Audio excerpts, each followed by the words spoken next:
नमस्कार। आपण अवगति निमंते मुझे जन दूसरी जी ओडिशा सरकार स्कूल और गणशिक्षा विभाग द्वारा निःशुल्क बेसरकारी स्कूल में नाम लेखा लगी विज्ञापन जारी करिछन। इटा चलित शिक्षा वर्ष 2024-25 लगे लागू करिछन।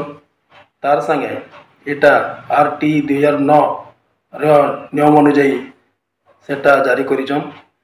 जेमती कि आमर SC ST शारीरिक विकलांग HIV आक्रांत एवं शिक्षागत अनग्रसर छात्र छात्री मैंने एप्लाय करेंगे। प्रथम फेज रे जब एप्लाय करेंगे तार तारीखटा हूँ 22/2/2024 नु 20/3/2024 इटा फास्ट पेज रो एटा आवेदन करेंगे। आसे जेन सीट बोली जीवा तापरे सेकेंड फेज लगी आवेदन करवा लगी तार दिन ता धार्य कराई से तार हूँ 11/4/2024 नु 24/4/2024 इटा हूँ सेकेंड फेज रे एप्लाय करेंगे।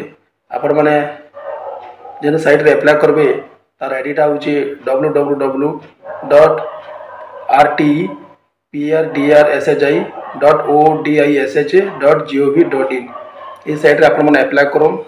आपण एप्लाय कर सारा पर 24/4/2024 जांच लगी दिन धार्य कराई से दिन आपण सबू डॉक्यूमेंट तार संगे जेन एप्लाय करते से आवेदन पत्र परिचय पत्र को लेकर स्थानीय BO ब्लॉक एजुकेशन ऑफिस के जाकरी सेटा दाखल करो। आ सरकार को यही बहुमुखी योजनार आपण माने लाभ उठाओ। नमस्कार।